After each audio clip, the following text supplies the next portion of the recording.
Don't act like you're my mom just because you failed med school. Get out of here. You're a disgrace. She wasn't always this cruel. Since starting middle school, Amy has been going down a troubling path. Sure, it's great that she's focused on her studies and improving her grades. It's just like Amy to want to be the best at everything. But that doesn't give her the right to say whatever she wants. Even between parents and children, there are lines you shouldn't cross. It's as if she thinks it's okay to hurt people to get what she wants. I decided it was time to confront her. Well, I'm not your real mom anyway. I had reached my limit, so I decided to tell Amy the truth. Then Amy was stunned. What? Amy might be confused, but she needs to know the truth. She seems blinded by money and fame, ignoring what's truly important. I hope she'd change her ways, but maybe that's no longer possible. People who can't understand others' feelings will never truly succeed. Amy needs to think about what she's done and realize it's too late to regret it now. I'm Kate, 38 years old this year. I live with my husband and daughter, and I work at the local city office during the day. I've been working since I graduated high school, so I've been at this job for 20 years now. I'd say I'm fairly experienced at this point, but it turns out it suits me quite well. I never planned on working at the city office. Originally, I had no interest in this job. To explain why I've been a public servant for 20 years, I need to start with my family. I grew up in a family of 4 with my dad, mom, and older sister, Annie. Annie was always a top student and decided to take on the challenge of applying to one of the most prestigious departments, med school. She got in on her first try, but med school is incredibly expensive. There were extra costs for experiments, materials, and living expenses, on top of the usual tuition fees. And no matter how much money we had, it was never enough. Despite their modest income, our parents managed to support her dream. Even as a high schooler, I could see the strain it put on them. But Annie changed dramatically after moving to the big city for med school, and our family had no way of knowing. Annie, who had been dedicated to her studies throughout high school, became like a kite with its string cut, living alone in the big city. She started prioritizing fashion and socializing over studying. Every time she came home for a long break, she looked more polished. It felt strange seeing her transform so much, especially since I still lived at home even after becoming an adult. Seeing Annie, who had never been interested in fashion, become more and more stylish gave me a bad feeling. Meanwhile, I was studying hard to become a nurse. I had fond memories of a kind nurse who took care of me when I was hospitalized as a child, and I wanted to be like her. One day, when Annie was home for a visit, I confided my feelings to her. She listened to me and then laughed derisively. Oh, you want to be a nurse, Kate? Nurses are just underlings for doctors. That's a weird thing to aspire to. She waved her hand dismissively, clearly uninterested. Well, good luck with that, I guess. Her words stung, but I wasn't going to give up on my dream just because of her. I kept studying, but on the day of the entrance exam, I was too sick to perform well and ended up failing. It was a big blow, but seeing my parents struggle to support Annie, I couldn't bring myself to ask for more help. I didn't want to burden them any further. That was the one thing I wanted to avoid. Around that time, I saw a notice for a job opening at the neighboring city office and decided to give up on college and start working. I realized that becoming a nurse wasn't the only path in life. Besides, as the officials are public servants, they won't go bankrupt suddenly. Moreover, once I started working, I realized the job suited me quite well, and I found my daily work fulfilling. Even though I felt like my world had ended when I failed to get into college, I've come to see that this job suits me well. But now I think failing to get into college might have been a blessing in disguise, as it led me to a fulfilling job I really care about. One day, when I was still living at home, I was 20 years old. It was a Friday, and as I was eating dinner, thinking about what to do over the upcoming 3-day weekend, I heard someone come in through the front door. Rushing to the entrance, I saw Annie standing there. "Oh, it's Annie. Welcome back." Then Annie came in silently, looking like she was about to cry. "What's wrong? Something must have happened." At first, Annie just kept silent, but then she began to speak in bits and pieces. According to her, she was pregnant. Come to think of it, every time she came home, she talked about the guy she was dating, but it seemed like it was a different guy each time. "So, you're pregnant with your boyfriend's child?" Yes, what should I do? "The guy you talked about last time?" And no, I broke up with him a long time ago. I don't even know. In other words, she got pregnant without realizing it while dating different guys. She doesn't even know whose child it is. That's shocking. So, what are you going to do about the baby and college? I can't just quit college now. It's too late to do anything about it. She had been wondering why she hadn't gotten her period, and then she found out she was pregnant. Originally careless by nature, she realized she was pregnant too late to choose any other option but to have the baby. But the baby is going to be born, right? You need to think about what to do. Please help me, Kate. Facing a desperate Annie, I thought about it. Luckily, I was already working and had some income and free time. Should I take care of the baby in place of Annie, who is busy studying to become a doctor? But I wondered if I could really handle raising a child. Hey, the baby is innocent, right? Help me out. Indeed, the baby is innocent, and I can't let Annie's dream of becoming a doctor be crushed now. Since I wanted to go into medicine but couldn't, now that Annie is striving in that field, I should support her however I can. I have to become a doctor. You're a public servant and have some free time. You can help me out. While Annie's reasoning was infuriating, I couldn't just let the child suffer. I thought it would be difficult for emotionally immature Annie to raise a child. "Okay, I'll take care of the baby. But remember, you're the mother, Annie. Make sure to visit and take over when you're ready." I get it. Thanks for your help until then. The heavy atmosphere lifted, and she looked relieved all of a sudden. Even though I thought she was being selfish at that time, this was the only thing I could do. Annie named her daughter Amy and left her with me. Take good care of Amy. I'll come to check on her later. With those words, Annie never came to see Amy. I tried to contact her occasionally, but never got a reply. At this rate, it's hard to even know who the real mother is. I decided to treat Amy as my own daughter. Although Amy is Annie's child, she is incredibly dear to me. I resolved to give her all the love I could, for both me and Annie. When Amy was 2, I married my boyfriend at the time. He proposed, understanding that I was raising my niece as my own. His affection for Amy, as if she were his own child, was a big reason why I married him.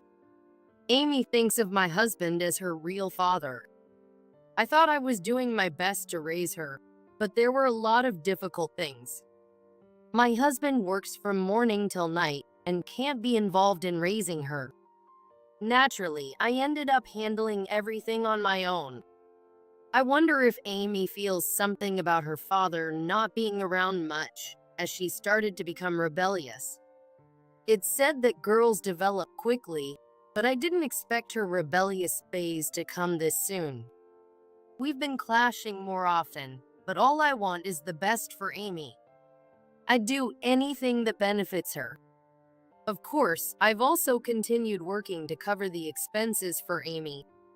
When Amy was in the 6th grade, she said she wanted to apply to a private school. I want to go to a private middle school. A private middle school? What brought this on all of a sudden? The uniform is really cute, and I just thought it'd be nice to wear it. Indeed, it's a private school known for its cute uniforms, but it's also very demanding academically. It's tough to get in. You'll have to study hard. Can you do it? Sure, I'll work hard. She studied hard despite struggling and passed. Congratulations, Amy. You did it. I'm so happy. I can't believe I passed. With her enrollment in a girls' school, Amy transformed completely. Driven by a need to keep up with her peers, she became desperate to study. Her competitive nature may have suited her for this girls' school. But perhaps it was around this time that her competitive streak began to take a strange turn. Amy became obsessed with studying and getting good grades. Inherited from her mother, as her grades improved, her personality began to twist in odd directions. I just can't believe people who don't study and just laze around. They're just idiots staying idiots. They're literally worthless. Amy, life has many aspects. Everyone has their strengths and weaknesses. You can't just decide someone's life isn't worth living based on one aspect. That's the kind of soft talk that gets you nowhere. It's about studying hard, topping your class, going to a good college, and making money. What's wrong with that? What's gotten into you lately? Being good at studying doesn't make you a better person. Thinking that good students are superior and seeing nothing else is just like Annie's daughter. Indeed, Amy is following the same path as Annie, now aiming to take the medical school entrance exams. The real earners are doctors, right? If you have the qualifications, you won't starve. Although Amy doesn't know her mom, Annie, it seems you can't fight genetics. I supported Amy to the fullest so she could achieve her goals. From tutoring classes to exams and the considerable expense of application fees, all were for Amy's dream. However, Amy seems to take my support for granted. Moreover, if something doesn't go her way, she takes it out on me. One day, while at her prep school, Amy called me. Hey Mom, can you come pick me up? What? What's going on all of a sudden? Did you forget your train pass? Amy usually takes the train to her prep school, so it was unusual for her to ask for a ride. No, it's just starting to drizzle. A drizzle? Oh, right. There's a fold-up umbrella in your bag. Then, I could hear Amy sighing over the phone. Like, don't you even think about what if I catch a cold? You're really clueless. This is why I hate having a dumb mom. Her attitude, completely disregarding how her words might affect others, disappointed me. But Amy, I'm at work right now and I'll be home late today. It's a busy period. What? You mean you won't come pick me up even though I'm asking you to? What if I get sick because of your job? Just anyone's job? Will you take responsibility then? I could picture her blaming me over the phone. But this wasn't just about today. Whether it's her rebellious phase or she's looking down on me, her dismissive attitude continues. We once had a talk with my husband and me to address her behavior, but now it seems like it was all in vain. At some point, she started believing that having the academic ability to aim for medical school made her superior.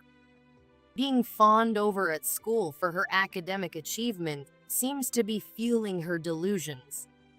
However, with exams being unpredictable, I thought it best not to provoke Amy unnecessarily, so I held my tongue.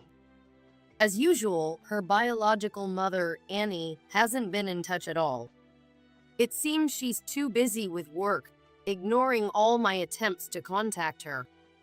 Lately, Annie appears to be in high demand as a cosmetic surgeon on TV and in magazines.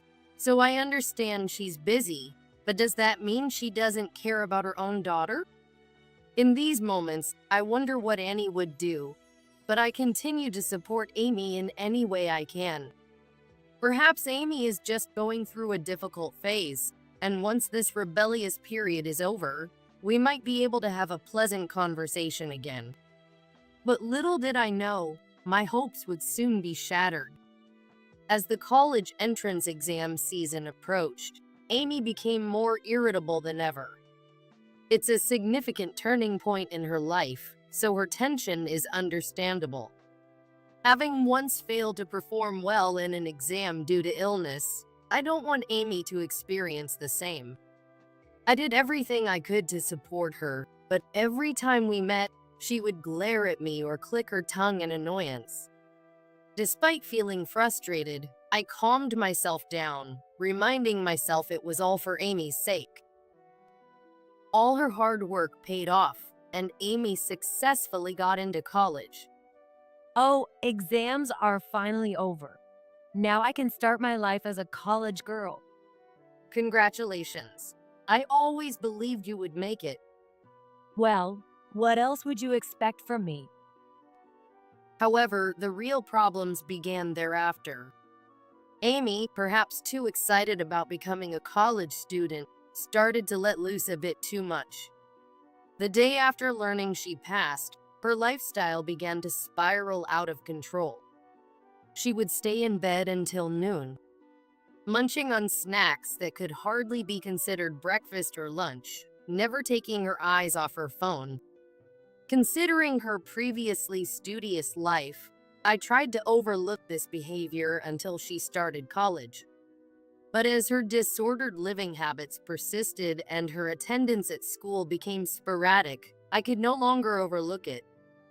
If she continued this way, she would struggle once her new life began.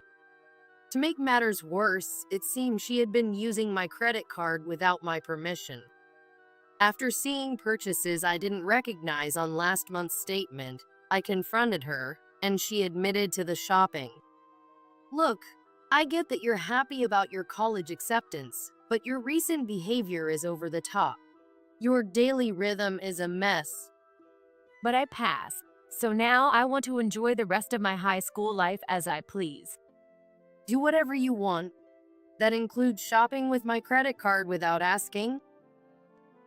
What? I needed the card for the website, which doesn't take anything else. Your nitpicking over every little thing is exactly why I can't stand mothers. Seriously, this is just pathetic. Amy didn't take well to being scolded and kept grumbling. I really wanted to live on my own, you know. This came out of nowhere after she had finished her college entrance exams.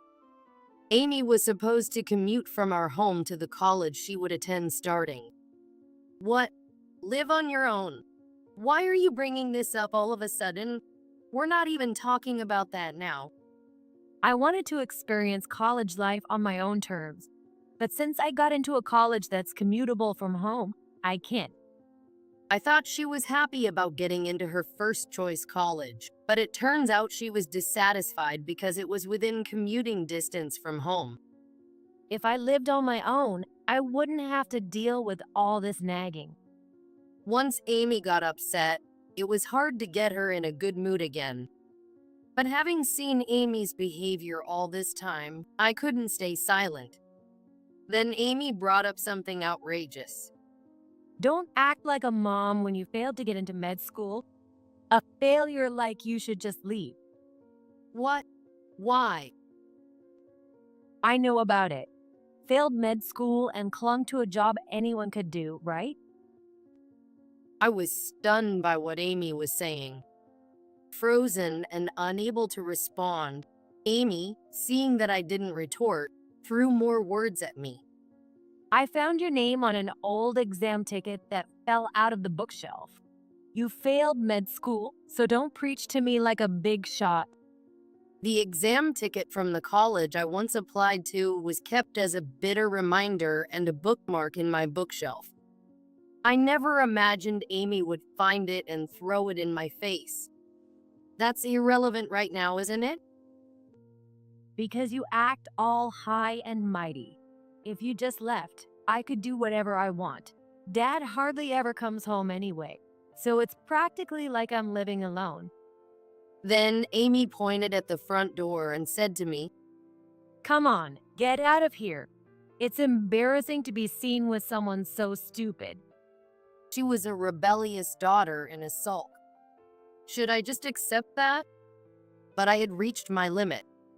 I couldn't believe how carelessly she was speaking, not understanding the difference between right and wrong. It's time to tell her the truth. Maybe it's natural that I don't understand your feelings. What? What are you talking about all of a sudden? Well, I'm not your biological mother. Amy looked at me, unable to hide her shock. No wonder. Until now, I had kept silent, not wanting to hurt her. But there's no reason to keep being considerate. So, I'm not really your mom. Maybe I shouldn't have bothered doing anything for you. What? Don't understand what I'm saying? What? Are you planning to give up everything now? Don't you want to support your child as a mother? I pulled out my smartphone and said to Amy, "Want to know who your biological mother is? It's Annie. You've seen her on TV, haven't you?" What? That Annie? The cosmetic surgeon known as once in a Millennium Beauty. Yes, lately that's how she's described on TV. That woman is your biological mom. Amy looked at the smartphone in disbelief. It seemed she was looking up Annie on her phone. No, wait, why? Well, why don't you ask her that? Then, Amy started pacing around the room while holding her smartphone. But Annie lives in one of the top exclusive neighborhoods in the city, has a room just for her designer bags, and another for her beauty treatments, as said on TV. That's my real home, huh? Wait, what? You want to go live with Annie? I asked Amy. Of course, I'd rather not stay in this crummy, tiny room in a poor-looking house. A poor-looking house, huh? I'm so tired of living with such an annoying mom. I thought if you just left, I could finally live my own life. She kept glancing at her phone as she spoke. No way that Annie is my mom? Is there really such a miraculous story? Well, you're useless to me now. Amy pointed at me and laughed. Even I couldn't take it anymore. Certainly, from the public face of Annie, it's not hard to see why Amy would think that. But Annie is the kind of person who doesn't raise her own child. With a little thought, Amy could question why she wasn't raised by Annie, but she never did. She just treats me like the bad guy. I get it. You've made it clear how you feel about me. Well then, why don't you ask Annie to pay for your college? Of course, that's my plan. She's rich enough to just hand over the money for her own daughter's tuition. So you think that way. I raised you till you were an adult, but now you can go back to your real mom. I'm out of the picture, right? Then Amy looked at me with annoyance and nodded absent-mindedly. Then she answered dismissively. Oh, that's fine. I'll be glad to be rid of someone as annoying as you. I pulled out a piece of paper. Then sign here. It states you're leaving this house, will have no further contact with me, and you're relinquishing your rights to inheritance or anything else. That's fine with you, right? What? Talking all big about inheritance and stuff. As if there's anything of value anyway. You sure talk a big game. Amy casually signed the document. Here, are you happy now? I silently took the papers. As soon as she handed over the documents, Amy quickly left the house. I just go to the address you gave me, right? Finally, I can feel refreshed and even join the ranks of the wealthy. Amy left without looking back. I'll try to believe this was for the best. In fact, a significant sum of money was supposed to come my way. My recently deceased parents owned a bit of land, and I had decided to sell it, expecting to make several $1,000,000. Thinking of Amy's tuition and the upcoming expenses, I had resolved to sell the land. But since Amy voluntarily signed the papers to give it all up, it must be her decision. Aside from Amy's absence, my life hasn't changed much. However, by mid-August, I received a call from Amy. Hey, can you send me some money? What's this all about? You said you didn't need money since your real mom has plenty, right? Holding back tears, Amy pleaded over the phone. No, I might not be able to go to college. Apparently, Amy hadn't yet paid the college entrance fees and other expenses. What do you mean? You can't enroll without paying the entrance fees and other dues, right? What? You knew that? How insincere. I had heard about it on TV and in the magazines. It was common knowledge. It seems that Annie's past misdeeds were exposed in a magazine that specializes in gossip, which caused her work to drastically decrease. To make matters worse, she made a serious medical error, and her reputation as a cosmetic surgeon plummeted. On TV, they mentioned Annie made a terrible medical mistake. After such an error, I doubt anyone would trust her anymore. Aren't you taking this a bit lightly? What about my entrance fees? Why don't you get your real mother to sort it out? I'm nothing to you now. Then Amy raised her voice over the phone. So, you don't care what happens to me? I managed to get into med school. Whether you go to college or med school, it really doesn't matter to me. It should matter. I'm your daughter. Well, I didn't ask you to go to med school. Besides, you were the one who said, "Don't act like my mother." On the phone, Amy seemed at a loss for words. But I said that. You were happy to get into med school, I'm sure. But don't you understand there are things you should and shouldn't say? Even a mother can't forgive everything. But I don't understand what you're saying. Amy sounded like she was about to cry, but I had to say what needed to be said. Well, I guess you wouldn't understand all of a sudden. Can we meet to talk about it later? Yes, I want to see you. After all the terrible things she did at home, and now she suddenly wants me. Amy's actions were not justifiable as mere rebellion or stress. It might be a kindness in a way to make sure Amy understands clearly. I arrived at the agreed-upon place with a thick envelope in hand. As Amy ran up to me, she said, Thank goodness. The deadline to pay the entrance fee is the day after tomorrow. Watching Amy as usual, the first thing she asks about is money. So, the money? Amy held out her hand to me. I placed the documents I took from the envelope into her hand. What? What is this? These are the documents we agreed upon. Documents? What are you talking about? Don't you remember? You'll understand if you look at them. I pointed to the documents already signed by us that terminated our parental ties and renounced any inheritance rights. I was only ever taking care of you, not your mom, and you were the one who said, "You are not my mom." Sure, but You can't just say things that should never be said, hurt people with your words, and then expect help only when you're in trouble. That's not how it works. that's so unfair. I placed my hand reassuringly on Amy's trembling shoulder and said, You were the one who wanted to cut ties and go live with your biological mother, renouncing everything. You need to own your words. But I just said that in the moment.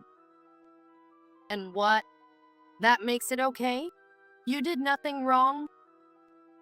Yes, well, maybe a little, but I was under a lot of stress. Amy started to make excuses as if trying to justify herself. Stress from exams justifies saying things you shouldn't and hurting others? Well, I didn't think a joke would hurt anyone. Amy spoke uncomfortably, clearly not grasping the gravity of the situation. It was disappointing to see that all her explanations revolved solely around herself. Look, I need Mom to become a doctor. So you only need me when it's convenient for you. You really need to learn what it means to genuinely hurt someone. What? You're kidding. What happens if I'm left alone? I left the scene.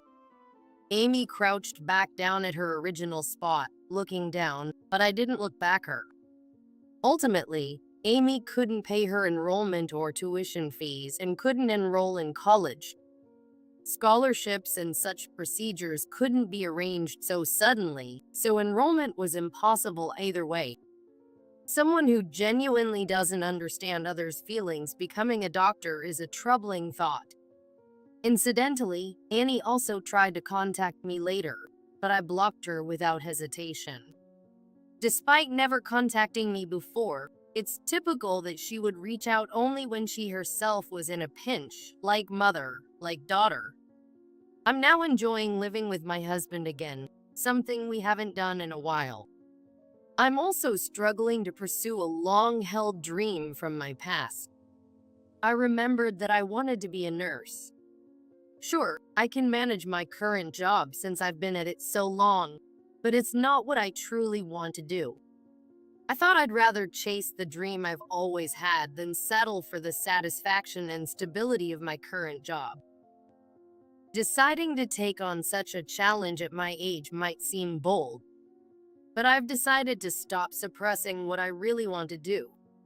Well, today I might as well continue studying for college entrance exams.